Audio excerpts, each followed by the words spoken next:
Hello students, welcome back. हमने अपनी last video में ईथर बनाने की विधियां देखी थी, जिसमें लास्ट विधि आपकी थी, लास्ट भी है और इम्पोर्टेंट भी है। कौन सी? विलियमसन सिंथेसिस या विलियमसन संश्लेषण। विलियमसन ईथर संश्लेषण, ईथर संश्लेषण इंग्लिश में बोलते हैं विलियमसन ईथर सिंथेसिस। देखो, पहले भी 10th चैप्टर में करवाई है एल्किल हैलाइडों के रासायनिक गुण में कि एल्किल हैलाइडों की अभिक्रिया सोडियम या पोटेशियम एल्कोक्साइड से कराते हैं तो क्या प्राप्त होगी? ईथर। ठीक है, सेम टू सेम वही लिखनी है, कुछ भी नहीं है। क्या है कि जब एल्किल हैलाइड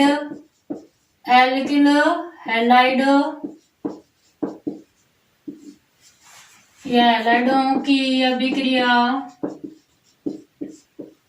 किससे कराई जाएगी? सोडियम या पोटेशियम एल्कोक्साइड, सोडियम या पोटेशियम एल्कोक्साइड से कराई जाती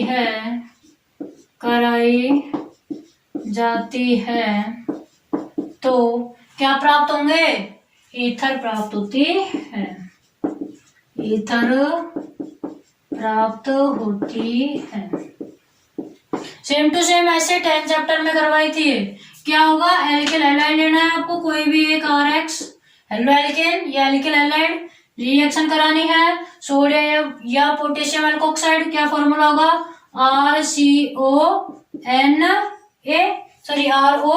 RONA। क्या होगा?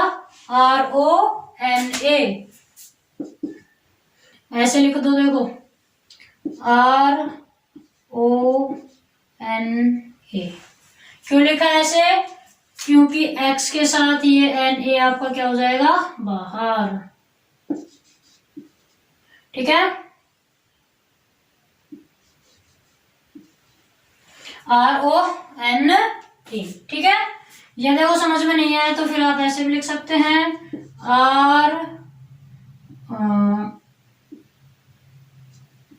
Double bond O single bond N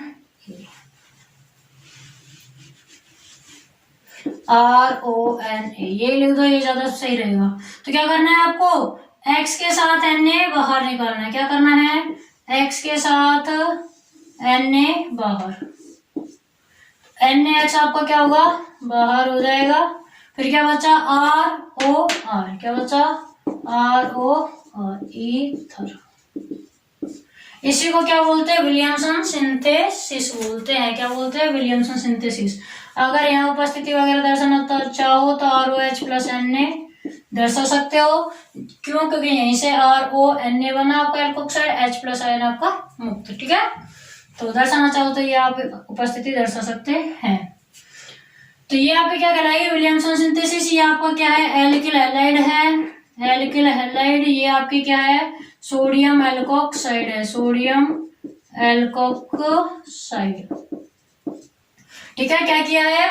alkyl halide की अभिक्रिया सोडियम एल्कोक्साइड से करवाई है, NaX बाहर गया, क्या बनी? ईथर। एग्जांपल लेना चाहो तो R की जगह हम क्या ले सकते हैं? C2H5 ले लो, C2H5X, X की जगह जैसे ले लिया Cl, प्लस में यहाँ R की जगह पर हम C2H5 ले सकते हैं, C2H5ONA। क्या हो जाएगा? NaX आपका बाहर, यानी कि ये NaCl आपका बाहर। तो क्या बचेगा? C2H5O, C2H5 die ethyl ether. क्या बचा? डाई एथिल ईथर या एथोक्सी एथेन लिख सकते हो, या डाई एथिल ईथर, कुछ भी आप लिख सकते हैं। ये दर्शाना चाहो ROHNA तो यहाँ C2H5OH प्लस Na। ये आपकी मर्जी है, नहीं भी दर्शाओगे तब भी रिएक्शन आपकी सही होगी। तो इसे क्या कहते हैं? Williamson ether synthesis.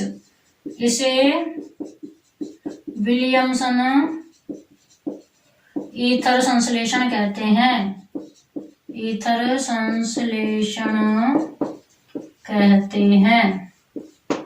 इसे क्या कहते हैं? विलियमसन ईथर संश्लेषण। अब इसकी कुछ सीमाएं हैं। क्या सीमाएं हैं इसकी? लिमिटेशन क्या है?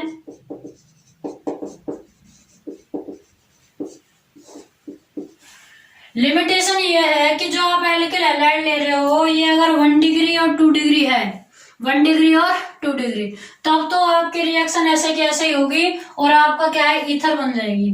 लेकिन 3 डिग्री एल्किल हैलाइड अगर आप लोगे तो आपकी ईथर नहीं बनेगी। आपको इसमें क्या लिखना है? सीमा इसकी क्या है कि 3 degree alkyl halide, 3 degree alkyl halide ether नहीं बनाते हैं, ईथर नहीं बनाते हैं, मतलब इस रिएक्शन में, ठीक है ना। 3 डिग्री एल्किल हैलाइड इस अभिक्रिया में ईथर नहीं बनाते हैं, ईथर नहीं बनाते हैं, क्योंकि यहाँ 3 degree alkyl halide, 3 degree alkyl halide का विप्रोटोनीकरण होता है, विप्रोटोनीकरण होता है, जिससे एल्कीन बनती है, एल्कीन बनती है। ये क्या लिखा दिया मैम? क्यों लिखा दिया समझ में नहीं आ रहा। देखो अभी आएगा, ऊपर वाला इरेज कर दो।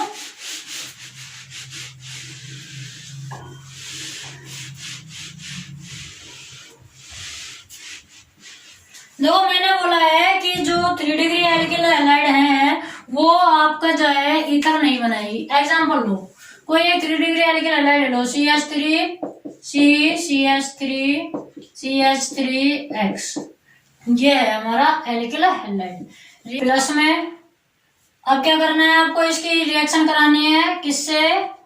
एल्कोक्साइड, सोडियम एल्कोक्साइड से। तो ले लिया, जैसे हमने ले लिया C2H5ONA, ठीक है,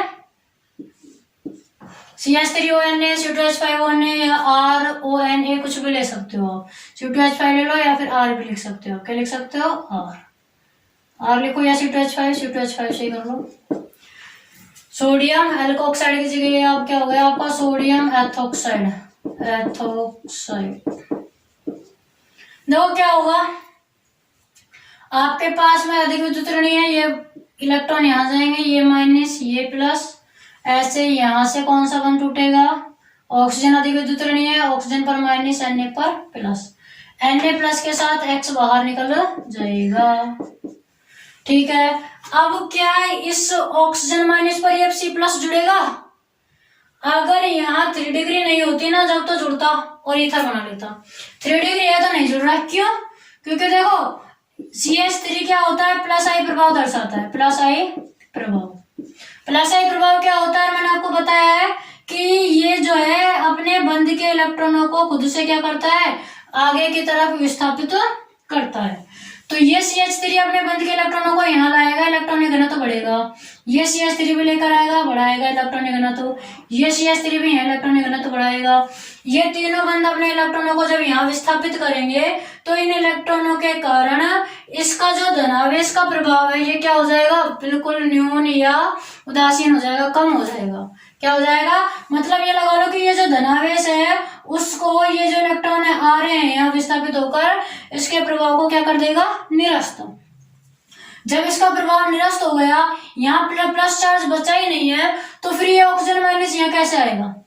जुड़ सकता है क्या भाई? माइनस को तो प्लस चार्ज चाहिए जुड़ने के लिए, प्लस चार्ज अब आपके पास बचा ही नहीं है। क्यों? क्योंकि ये सारे CH3 क्या कर रहे हैं? प्लस आई प्रभाव दर्शा रहे हैं।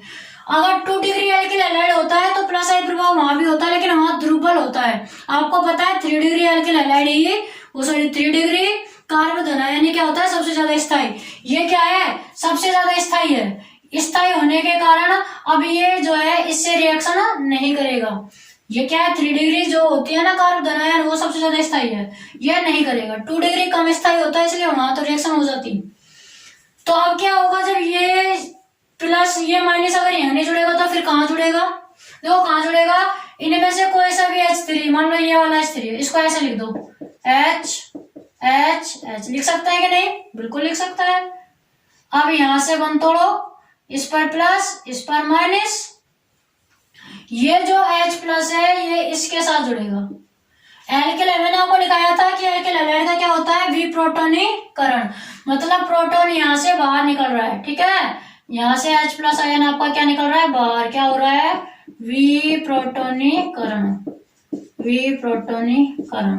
तो देखो NX तो आपका बाहर निकल गया, C2H5O पर आपका क्या आ रहा है, एक H आ रहा है, तो C2H5OH यानी कि अल्कोहल बनी है आपकी, क्या बनी, अल्कोहल बनी, C2H5OH। और बच्चा क्या आपके पास, देखो ये CH3, फिर यहाँ C, ऊपर क्या है C, हाइड्रोजन कितने हैं आपके पास, 2, ये लो 2 हाइड्रोजन, नीचे क्या है CH3, ये लो CH3। चूंकि यहाँ से ये X बाहर निकल गया, X बाहर निकल गया तो ये बंद बचा ना, ये बंद कहाँ विस्थापित हो जाएगा, यहाँ पर, ठीक है। तो आपकी वैलेंसी कंप्लीट हो गई, CH2C, नाम क्या होगा, देखो इसी को अपन ऐसे भी लिख सकते हैं CH3, फिर ये वाला C, इस C पर क्या है, डबल बॉन्ड CH2 है, ठीक है, और क्या है CH3। सबसे लंबी श्रृंखला का चयन करना है, ये लो सबसे लंबी श्रृंखला का चयन हो गया, 1 2 3, 2 पर क्या है, मैथिल है, तो 2 मैथिल, सॉरी नामकरण किधर से करेंगे, इधर से, 1 2 3, क्योंकि 1 पर डबल बॉन्ड है, तो नाम क्या हो जाएगा, 2 मैथिल 1 प्रोपेन या ओनली प्रोपेन, क्या बनेगी, 2 मैथिल प्रोपेन, या फिर एल्कीन भी लिख सकता है, क्या बनी है आपकी, एल्कीन। बननी तो इधर चाहिए थी लेकिन बनी क्या है, एल्कीन। क्यों बनी, क्योंकि एल्किल हैलाइड का क्या हुआ है, विप्रोटोनीकरण, किस कारण हुआ है विप्रोटोनीकरण, इस प्लस आई प्रभाव के कारण, ठीक है। यहाँ लिखना चाहो तो ये भी लिख सकते हो कि एल्किल हैलाइड का प्लस आई प्रभाव के कारण विप्रोटोनीकरण हो जाता है, या फिर आप यहीं भी इसको लिख सकते हैं। अब यदि आपसे पूछा जाए कि 3 डिग्री हमें ईथर बनानी है, 3 डिग्री ईथर बनानी है, तो फिर कैसे बनाओगे, ये लिख देना पूरा, ठीक है। देखो 3 डिग्री ईथर बनाने के लिए, 3 डिग्री ईथर बनाने के लिए 3 degree sodium alkoxide, 3 degree sodium alkoxide, alkoxide की अभिक्रिया किससे कराएंगे, एल्किल हैलाइड से, 1 डिग्री या 2 डिग्री किसी से भी करा सकते हो, 1 डिग्री एल्किल हैलाइड से कराते हैं, 1 डिग्री एल्किल हैलाइड से कराते हैं।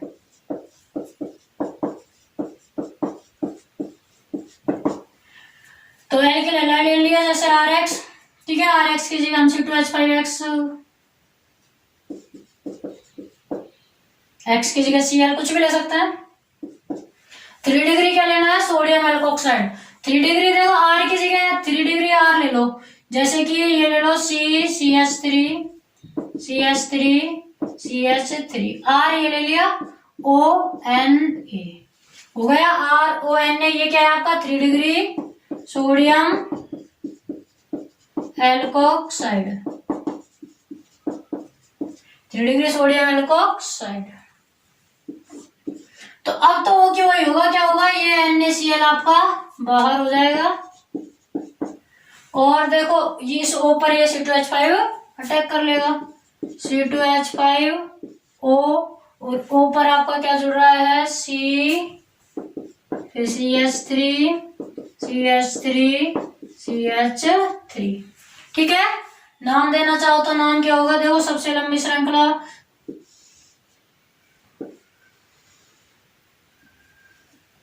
तो 1 2 3, 2 पर आपके पास मैथिल है, 2 पर ही आपके पास क्या है, एथोक्सी, 2 पर ही क्या है, मैथिल, प्रतिस्थापी लिख दो पहले, 2 मैथिल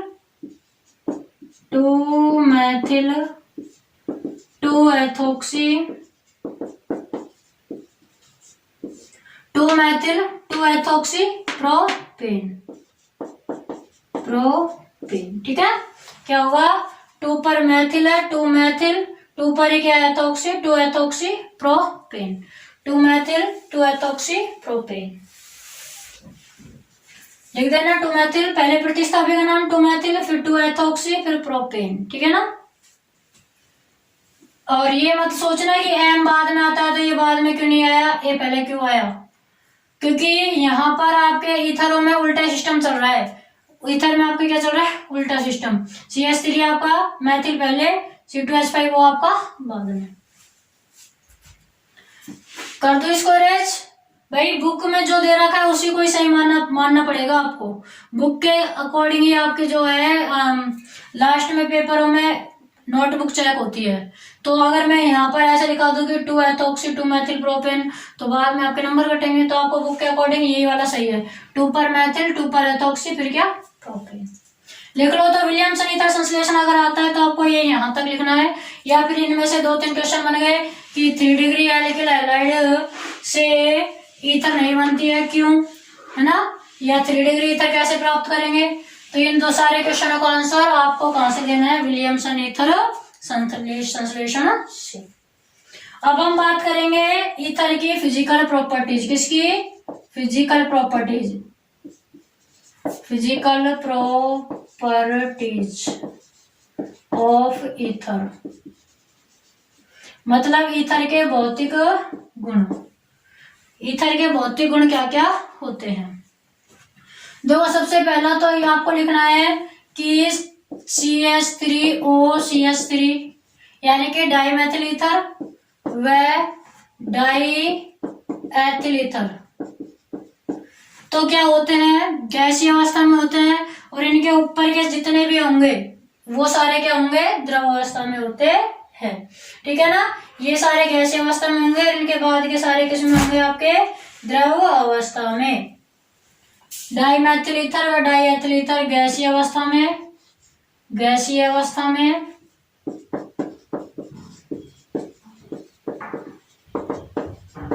जबकि अन्य ईथर लिक्विड या द्रव अवस्था में होते हैं या पाए जाते हैं। सेकंड बात करें ईथरों की प्रकृति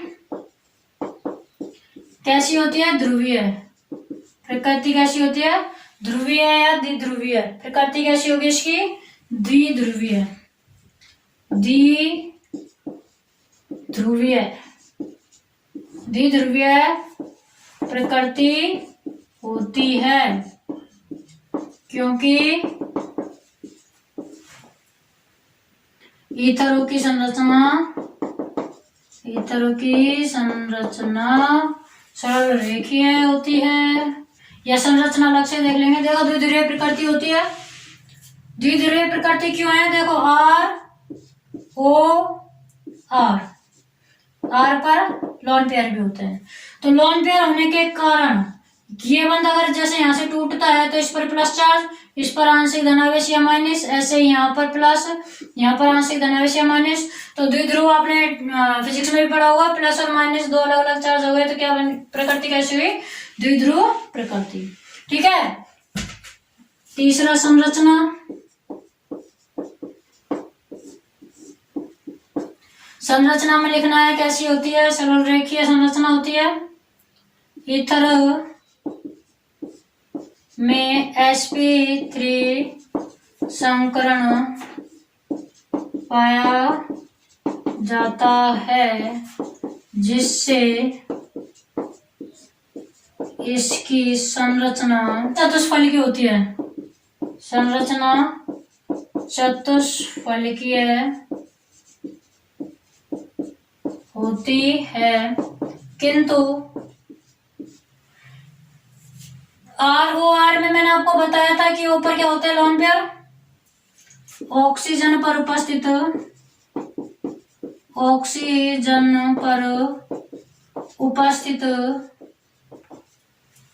इलेक्ट्रॉन युग्मों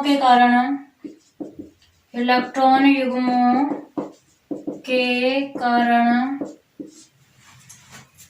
इसकी संरचना या इसके ऑक्सीजन पर उपस्थित इलेक्ट्रॉन युग्मों के कारण क्या होगा, इसकी संरचना में कुछ भिन्नता आ जाती है, कुछ भिन्नता आ जाती है, ठीक है ना। क्या आ जाएगी, कुछ भिन्नता आ जाएगी, मतलब अरेखीय संरचना होगी, इस प्रकार की होगी। आर ओ आर, ऑक्सीजन पर आपके पास में 2 लोन पेयर, ये लो लोन पेयर, ये इसकी क्या होती है, संरचना। इनके बीच में जो कोण होता है 110 डिग्री का होता है। कोण याद रखना है, इनके बीच में कोण कितना होगा, 110 डिग्री का कोण होता है। ईथर में मध्य कोण या जो बंद होगा, बंद कोण कितना होता है, बंद कोण बराबर 110 डिग्री होता है।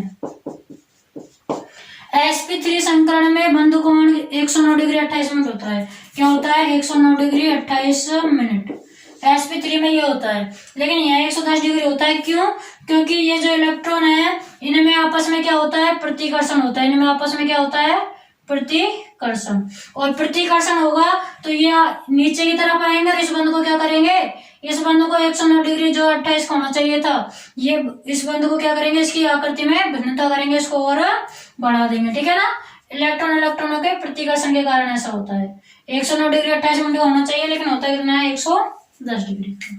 तो आपको बस ये याद रखना है कि इथर में बंध कोण 110 डिग्री का होता है।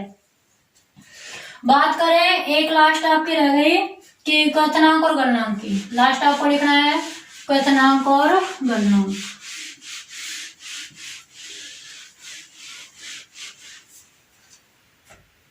लास्ट आपको लिखना है क्वथनांक। तो देखो क्वथनांक में आपको क्या लिखना है कि दो ईथर में क्या होता है, ROR, कोई हाइड्रोजन ही नहीं है। हाइड्रोजन नहीं है तो हाइड्रोजन बंध भी नहीं है, क्योंकि ईथरों में हाइड्रोजन बंध क्या होते हैं, अनुपस्थित होते हैं। अतः इनके क्वथनांक और गलनांक अल्कोहल या फिनॉल की तुलना में क्या होते हैं, कम होते हैं।